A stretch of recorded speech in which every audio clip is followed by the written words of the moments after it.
To inspect or replace the drive belt on a Polaris 550 Indy, follow these steps.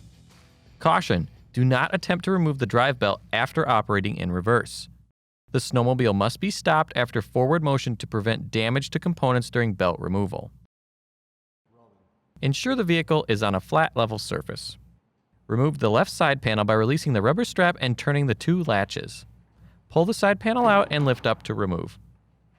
If needed, rotate the driven clutch counterclockwise 1/4 turn by hand to disengage reverse. Set the parking brake. Take note of the drive belt direction of rotation. The belt must be installed in the same direction if reusing.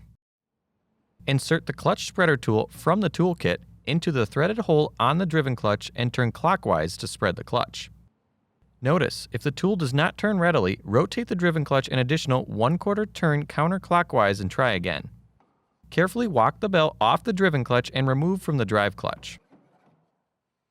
Inspect the belt for any fraying, hourglassing, loose cords, missing cogs, abrasions, burns, or damage and replace if needed. Clean the area around the clutches thoroughly.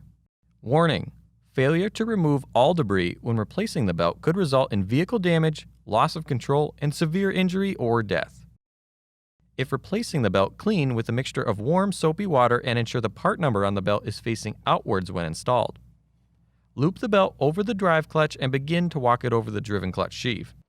Spin the belt while removing the clutch spreader tool to help seat the belt. Completely remove the clutch spreader tool and reinstall in the toolkit. Reinstall the side panel by inserting the tabs at the bottom and top. Secure the rubber strap and turn the two latches.